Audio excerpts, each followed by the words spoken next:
Omleto žmogaus daina slepia gana nerimą keliančias paslaptis. Ką Upwards paslėpė valgykloje? Koks yra tikrasis sausainio receptas? Tačiau dar svarbiau, kas nutiko šiems 3 personažams? Pasiruoškite, draugai, nes tai, ką šiandien sužinosime, neleis jums ramiai miegoti. Tiems, kurie nežino Dark Pals, kalbame apie siaubo žaidimą, kuriame yra Upwards, kompanija, kuri naudoja personažus, dainas ir spalvingas dekoracijas tam, kad savo patalpose paslėptų kur kas tamsesnius dalykus. Šiame žaidime, kaip ir daugelį tokio tipo žaidimų, reikia spręsti mįsles ir galvosukius, o tarp jų yra pats šiurpiausias – paruošti sausainį. Tačiau tai ne bet koks sausainis. Kavinėje Omleto žmogaus daina mums pasakoja, kaip jį paruošti. Tai skamba kaip įprastas galvosūkis, kol nepradedi sieti recepto su plakatais, kuriuos randi aplink kavinę, pabaisomis ir tariamais ingredientais. Ir jei gerai pagalvosite, kavinė nėra visiškai galvosūkis. Greičiau tai atrodo kaip nusikaltimo vieta. Daina tėra tik nuoroda, tačiau pats receptas yra pernelyg keistas ir neraminantis. Nes jei gerai pagalvoji, ingredientai, iš kurių ruošiame sausainį, atrodo susiję su kai kuriais žaidimo personažais. Tačiau keisčiausia yra tai, kad kai sausainis paruoštas, jo poveikis sukelia haliucinacijas. Bet kodėl? Jei turėtų būti naudojamos tik gervuogės, bananas ir baltasis šokoladas. Ir svarbu tai, kad daina pasirodo ne vienu pavidalu. Ji turi 3 versijas. Pirmoji skamba kaip įprasta ir labai įkyriai įsimenanti vaikų daina. Antroji jau atrodo šiek tiek keistesnė, nes ji kartojasi per daug. Beveik taip, lyg žaidimas norėtų įkalti tą melodiją tau į galvą. Tačiau trečioji yra visko raktas. Ten jau tai nebeatrodo kaip paprasta daina. Šioje versijoje jau turime tariamą mėlynių, bananų ir baltojo šokolado sausainių receptą. Jaučiasi taip, lyg pirmoji tave blaškytų, antroji tave sąlygotų, o trečioji duotų nurodymus. Ir būtent dėl to reikia į vyro omleto vaizdo įrašą pažiūrėti kitaip. Šalia jo pasirodo 3 figūros – mergaitė, berniukas ir gorila. Visi atrodo laimingi, lyg būtų vaikų reklamos dalis. Daina skamba linksmai ir viskas atrodo saugu. Bet tai yra ta versija, kurią Upwards nori, kad mes matytume. Nes kai prieiname prie kavinės plakatų, tie patys personažai jau nepasakoja tos pačios istorijos. Jei gerai įsižiūrėsite, tai tie patys personažai kaip ir vaizdo įraše. Jie atrodo laimingi. Tačiau kavinėje jie atrodo sužeisti ir labai išsigandę. Taip yra todėl, kad vaizdo įrašas nerodo, kas iš tikrųjų įvyko. Tai tik melas, kurį panaudojo Upwards, kad paslėptų tiesą. Prieš peržiūrint plakatus reikia sužinoti, kas yra 3 būtybės, kurios pasirodo už jų. Chompy Chasey. Tai yra monstriškas šios įstaigos šuo. Jis yra milžiniškas, agresyvus ir turi pavojingus dantis. Dinky Drinky. Tai yra Upwards talismanas, atrodantis vaikiškai, bet turintis daug groteskiškesnį kūną, kuris susilieja su aplinka. Ir Fortune Dweller, kuris yra agresyvi esybė. Ir štai kodėl Chompy, Blinky ir Fortune Dweller neatsidūrė plakatuose šiaip sau. Jie yra svarbus žaidimo padarai. Ir kiekviena iš jų atrodo susijusi su vienu iš personažų, tarsi pasakotų, kas nutiko kiekvienam iš jų. Pirmasis plakatas yra apie mergaitę. Ji pasirodo su mėlynomis uogomis. Įprastame recepte mėlynės yra ingredientas, kuris suteikia sausainių spalvą. Tačiau plakate ji neatrodo laiminga.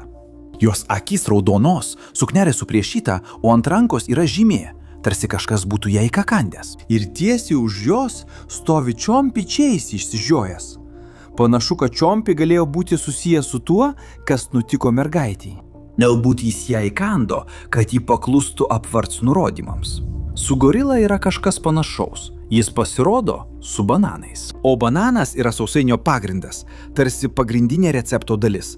Tačiau gorila neatrodo laimingas.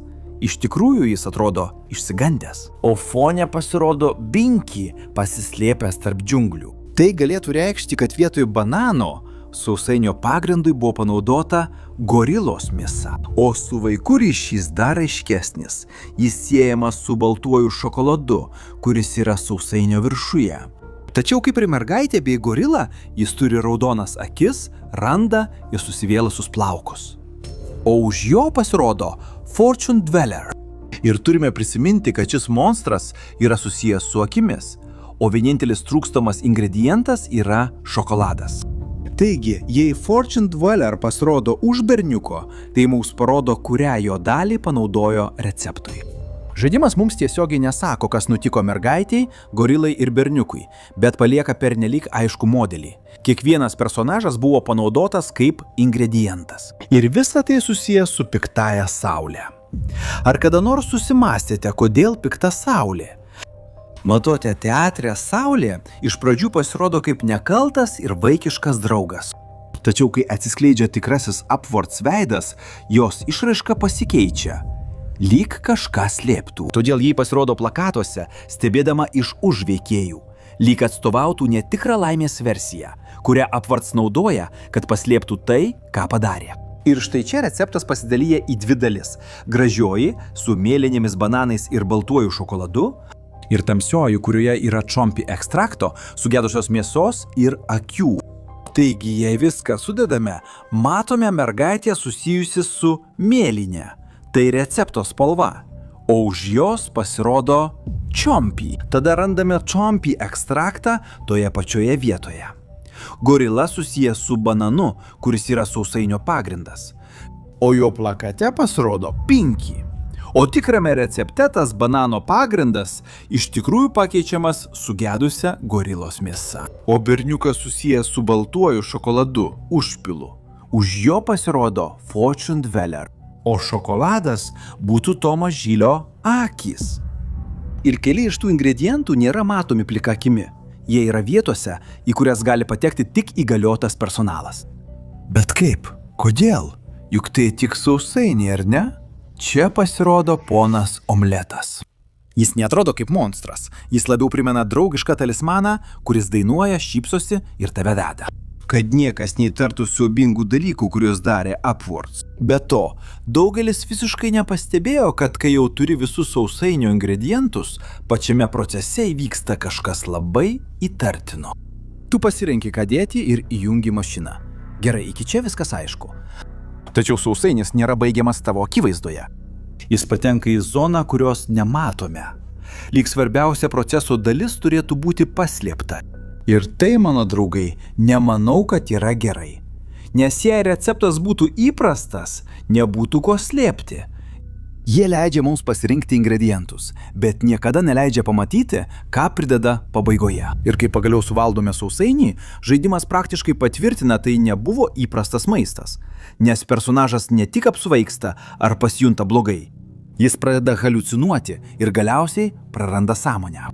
Ir toje haliucinacijoje sausainis pasirodo su akimis ir bando mus užpulti. Ši detalė yra pernelyg keista, jei manęs paklaustumėte. Nes tamsus užpilas, kurį radome anksčiau, taip pat buvo akys, o berniukas iš plakato buvo susijęs su Fortune Dweller. Taigi, ką mums iš tikrųjų davė suvalgyti?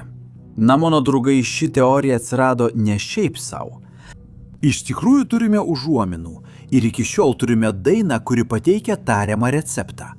Turime 3 ingredientus. Ir įdomu tai, kad vaizdo įraše taip pat pasirodo 3 personažai, 3 gana keisti plakatai ir žinoma 3 pabaisos. Tada sausainis baigiamas už kadro. Jis sukelia mums haliucinaciją ir pasirodo su akimis. Taigi, omleto žmogaus daina galbūt niekada neslėpė tiesos.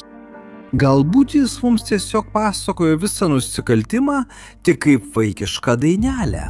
Blogiausia tai, kad jei mes teisūs, tada mes ne šiaip išsprendėme paprastą kavinės mįslę.